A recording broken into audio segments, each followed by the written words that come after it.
হতাশা থেকে মুক্তির উপায় এটা নিয়ে তো আমার কথা বলার কথা নয়। তাহলে আমি ফাইন্যান্স বিজনেস নিয়ে কথা বলি, আমি হতাশা নিয়ে মুক্তির কথা কেন বলছি? এর একটা গূঢ় কারণ আছে। কারণটা হচ্ছে প্রত্যেকটা মানুষ জীবনে হতাশায় ভুগে, মানসিক চাপ সবারই আসে। বাট আমাকে কখনো দেখবে না যে আমি প্রচণ্ড মানসিক চাপে আছি। কারণটা কি? কারণ হচ্ছে আমি মানসিক চাপ মোটামুটি কুলায় উঠতে পারি, সামলাতে পারি। তো যেভাবে আমি সামলাই সেটা তো আমি আপনাদেরকে বলতেই পারি, সেজন্য আমার কোনো সাইকিয়াট্রিস্ট হওয়ার দরকার নেই। তাই ওটা সাইকিয়াট্রিস্টের অ্যাঙ্গেল থেকে না দেখে আমি কিভাবে মানসিক চাপ সামলাই সেটা নিয়ে কথা বলি। দেখেন, আপনারাও সেই প্রসেস ফলো করতে পারেন এবং হয়তো কাজ হবে। কারণ যেহেতু আমার ক্ষেত্রে খাটে, আপনার ক্ষেত্রে খাটবে না কেন? আমরা সবাই কোনো না কোনো স্তরে যে মানসিকভাবে ভেঙে পড়ি। যেমন ধরেন, কেউ পরীক্ষায় ভালো করতে পারছে না, কেউ চাকরি পাচ্ছে না, বারবার ইন্টারভিউ দিচ্ছে, কারোর শরীর খারাপ, সেখান থেকে সে উঠতে পারছে না, কারোর বিজনেসে লস হচ্ছে, কারোর প্রিয় মানুষের সাথে দূরত্ব বাড়ছে। এসব বিভিন্ন কারণে মানসিক চাপ তৈরি হচ্ছে এবং চারপাশের দেয়ালগুলো মনে হচ্ছে ছোট হয়ে আসছে। এবং নিঃসন্দেহে আপনার মনে হচ্ছে যে আপনি আপনার নিজের উপরে নিয়ন্ত্রণ হারিয়ে ফেলছেন, মনকে কন্ট্রোল করতে পারছেন না, ইমোশনকে কন্ট্রোল করতে পারছেন না। মনে হচ্ছে আপনার কান্না করা উচিত না, কিন্তু কেঁদে ফেলছেন। একা একা যখন থাকছেন তখন চাপ সহ্য করতে না পেরে চোখ ফেটে জল বেরিয়ে আসছে। এরকম অনেক কিছু হচ্ছে। এবং মজার ব্যাপার হচ্ছে, এটা কিন্তু শুধু আপনার হচ্ছে না, এটা প্রায় প্রত্যেকেরই হচ্ছে। তাই জীবনে যখন আপনার এরকম একটা বাজে অবস্থা আসে এবং আপনি মনে করেন যে আপনার চারিপাশের দুনিয়া ছোট হয়ে আসছে, আপনি পারছেন না, আপনি হতাশার চাপে পিষ্ট হয়ে যাচ্ছেন, তখন একটা বিষয় আপনার এই অবস্থা থেকে দূরে সরাতে পারে। প্রথম যে বিষয় সেটা হচ্ছে ইমোশনাল ইন্টেলিজেন্স। এই কথা তো আমরা আগে শুনিনি। ইমোশনাল ইন্টেলিজেন্স কি? আমরা তো ইমোশন জানি একটা জিনিস, ইন্টেলিজেন্স জানি বুদ্ধিমত্তা, এটা আরেকটা জিনিস। তাহলে ইমোশনাল ইন্টেলিজেন্সটা কীরকম? এটা হচ্ছে আবেগীয় বুদ্ধিমত্তা। মানে মূলত আপনি আবেগকে হ্যান্ডেল করবেন আপনার ইন্টেলিজেন্স ব্যবহার করে। চলুন আমি 5টা উপায় শেয়ার করি, যে 5টা উপায় শুধু আপনাকে মানসিক চাপ থেকে মুক্তি দিবে না, বরং আপনি আগের চাইতে মানসিকভাবে অনেক শক্তিশালী হয়ে উঠবেন। তবে হ্যাঁ, তার আগে যা আপনি চান সেজন্য মন থেকে ডিজায়ার করতে হবে, আপনাকে চাইতে হবে, লক্ষ্য ঠিক করতে হবে। আপনি যদি না চান হতাশা থেকে মুক্ত হতে, তাহলে কে আপনাকে মুক্ত করে? তাই আপনার চাওয়াটাই প্রথম। তাহলে 5টা উপায়ের মধ্যে প্রথম উপায় কি? প্রথম উপায় হচ্ছে পজ নিতে শিখুন, মানে থামতে শিখুন। এই বিষয়টা, পজ নেওয়া সিস্টেম, এটা খুব কার্যকরী উপায়। আমি যখন যে কোনো কারণেই হোক খুব মানসিকভাবে চাপ অনুভব করি, তখন সব কাজ বন্ধ করে দিই। দেখবেন গরু যদি অসুস্থ বোধ করে খাওয়া বন্ধ করে দেয়, মানুষ অবশ্য অসুস্থ বোধ করলে খাওয়া বাড়িয়ে দেয়। That is not right. যাও, আমি সব কাজকাম বন্ধ করে দিই, পজ নেই। আমরা যখন মানসিক চাপ অনুভব করি তখন আমাদের মস্তিষ্ক ফাইট অর ফ্লাইট মোডে চলে যায় এবং তখনই আমরা ভুল সিদ্ধান্ত নিই।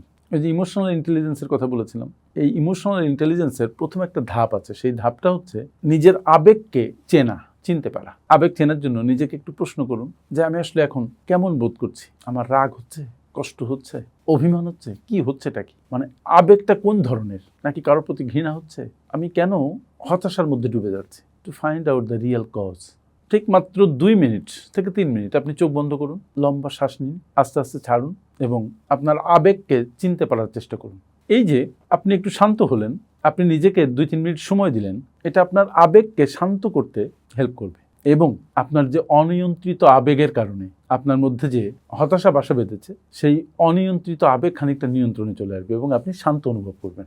দেখবেন আপনার ভালো লাগা শুরু হয়েছে, হতাশা অতটা ফিল হচ্ছে না যেটা আগে ছিল। এই যে পজ নেওয়া সিস্টেম, এটা প্রথম উপায়, যেটা দেখবেন আপনার অনেক সমস্যার সমাধান করে ফেলবে। কিন্তু অনেকে আছে পজ নেন না, হতাশা থেকে এমন করতে থাকেন, করতে থাকেন। No, you just get relaxed, take a deep breath, চোখ বন্ধ করে, এবং আস্তে আস্তে ছাড়ুন। ফিল করুন যে আপনি ভালো আছেন, আপনার মধ্যে কোনো হতাশা নেই, এবং আবেগকে চিনুন। দেখবেন হতাশা অনেকটা আপনার কন্ট্রোলে চলে এসেছে। হতাশা ভর করে আপনার মনকে হালকা করাটা খুব দরকার, এবং পজ এই মনকে হালকা করতে সহায়তা করে। 2 নাম্বার উপায়, কন্ট্রোল বনাম নো কন্ট্রোল। দেখুন, আমরা যেসব কারণে হতাশায় ভুগি, সেই সব কারণের মধ্যে অনেক কারণ আমাদের হাতে আছে যেটা আমরা সমাধান করতে পারি, আর কিছু কারণ আছে আমাদের হাতে নেই, মানে এটা কন্ট্রোলে আমাদের নেই। কিন্তু দেখেন, যেটা আমার কন্ট্রোলে নেই সেটা নিয়ে হতাশাগ্রস্ত হয়ে আমার কোনো লাভ নেই। এই ছোট্ট বুঝটুকু আমাদের থাকে না। যেমন ধরেন, আগামীকালকে শেয়ার বাজারে কি হবে, আমার ছেলে পরীক্ষায় যদি খারাপ করে, আমার যদি ভবিষ্যতে ক্যান্সার হয়, তারপর লোকে আমাকে নিয়ে কি ভাবছে, আমি অতীতে কি কি ভুল করেছি, এই সব নিয়ে আপনার মধ্যে বহুমাত্রিক দুশ্চিন্তার উদ্ভব ঘটে এবং আপনি মানসিক চাপে আক্রান্ত হন। মানসিক চাপ কমানোর সেরা উপায় হচ্ছে আপনার সমস্ত শক্তি, অ্যাটেনশন সেই জায়গাতে কেন্দ্রীভূত করা যে জায়গাগুলো আপনার নিয়ন্ত্রণে আছে। আপনি চাইলে নিয়ন্ত্রণ করতে পারেন। আপনার এখনকার কাজ, এখনকার আচরণ, কোনো কাজের প্রতি আপনার রিয়াকশন, এগুলো আপনার হাতে। আর যা আপনার হাতে নেই তা আল্লাহর উপরে, প্রকৃতির উপরে ছেড়ে দিন এবং বিশ্বাস রাখুন সেগুলো আপনার জন্য ভালো কিছু বয়ে নিয়ে আসবে। এই যে প্রকৃতির উপরে, আল্লাহর উপরে ছেড়ে দেয়া, এটাকে বলে হচ্ছে ইমোশনাল ড্যাসমেন্ট। এটা আপনাকে শান্ত হতে সহায়তা করে। 3 নাম্বার পয়েন্ট, প্রতিদিনের স্মল উইনস সেলিব্রেট করুন। আপনি সারাদিনে অনেক কাজ করেন, ছোট কাজ, বড় কাজ, অল্প সময়ের কাজ, বেশি সময় ধরে কাজ। কোনো কোনো কাজে ব্যর্থ হলেও অনেক ছোট ছোট কাজে আপনি সফল হন। যেমন ধরেন 6টার সময় উঠতে চেয়েছিলেন, 6টার সময় উঠতে পেরেছেন। মনে হতে পারে এটা একটা স্মল উইন্স, কিন্তু এটা বিগ উইন্স। এই যে উঠতে পারলেন সেজন্য সেলিব্রেট করুন।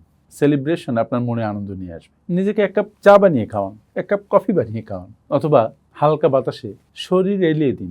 মনে রাখবেন, আপনি যখন ছোট ছোট লক্ষ্য অর্জন করেন, মানে আপনার একটা উইন হয়, বিজয় হয়, তখন আপনার মন প্রশান্ত হয়, আপনার মস্তিষ্ক ডোপামিন রিলিজ করে।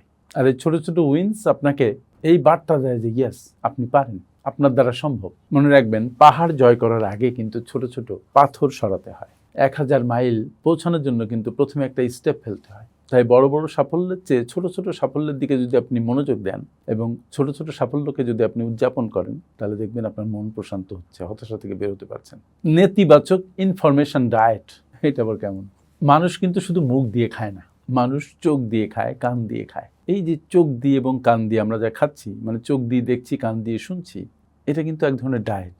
আমরা সারাদিন সোশ্যাল মিডিয়ায় অন্যদের, আমাদের পরিচিত জনদের চাকচিক্যময় জীবন দেখে নিজের বিপর্যস্ত অবস্থা অথবা নিজের একটু খারাপ অবস্থার তুলনা করে আমরা হতাশায় ডুবে যাই। ইরান, ইসরায়েল, আমেরিকা যুদ্ধ দেখছি, গাজায় হামলা দেখছি, আমাদের মন খারাপ হচ্ছে। সোশ্যাল মিডিয়া এই আপনাকে কান্নার মধ্যে ঢুকাচ্ছে, এই ঘৃণার মধ্যে ঢুকাচ্ছে, এই রক্তের মধ্যে ঢুকাচ্ছে, এই আবার ভালোবাসার মধ্যে ডুবিয়ে দিচ্ছে। আপনার মন এত দ্রুত সবকিছু প্রসেস করতে পারে না, ফলে আপনার মন বিষাদে ভরে যাচ্ছে। মানসিক চাপ কমানোর জন্য কয়েকদিন যদি পারেন সোশ্যাল মিডিয়া থেকে একটু দূরে থাকুন।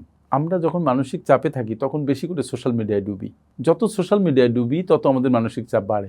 যদিও আমরা মনে করি সোশ্যাল মিডিয়া বোধহয় আমাদের মানসিক চাপ কমাচ্ছে, নো, এটা আপনাকে এমন সব ইনপুট দিচ্ছে যেটা আপনার মানসিক চাপ বৃদ্ধিতে দুর্দান্ত সহায়তা করছে। আমার মন খারাপ থাকলে ফোন থেকে আমি দূরে থাকি। অনেকক্ষণ অফিসে ফোন রেখে আমি বাইরে বেরিয়ে যাই, অনেকক্ষণ বাসায় ফোন রেখে আমি বাইরে বেরিয়ে যাই, অথবা এক ঘরে ফোন থাকে, আমি আরেক ঘরে থাকি, ফোন সাইলেন্ট থাকে। এটা দারুণভাবে আপনাকে হেল্প করবে মন ভালো রাখতে। মনে রাখবেন, আপনার চারপাশে যত পজিটিভ ইনফরমেশন থাকবে, পজিটিভ খবর থাকবে, আপনি যত পজিটিভ খবরের মধ্যে থাকবেন তত আপনার মনও মজবুত হবে, মন শান্ত থাকবে।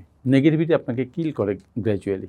সো সোশ্যাল মিডিয়া থেকে যদি দূরে থাকতে পারেন, তাহলে নেগেটিভিটি থেকে মূলত দূরে থাকলেন। 5 নাম্বার পয়েন্ট এবং ভেরি ইম্পর্টেন্ট পয়েন্ট, কথা কম বলুন।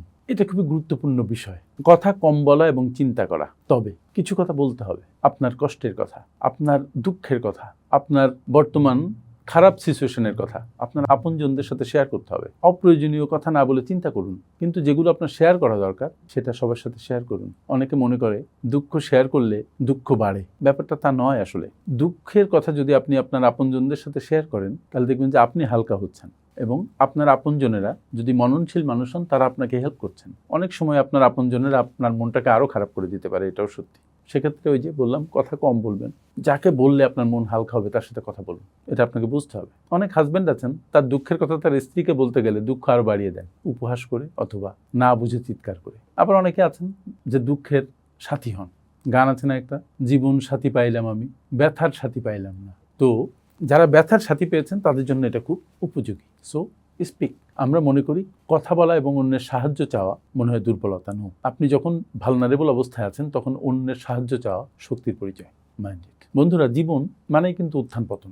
আজকে আলোকিত উজ্জ্বল দিন, কালকেই অন্ধকার রাত। আপনার জীবন কখনো আনন্দে ভরে উঠবে, কখনো বিষাদে ছেয়ে যাবে। এটাই কিন্তু জীবন। মূলত জীবনের এই উত্থান পতন, আলো আধার আছে বলেই জীবন এত সুন্দর।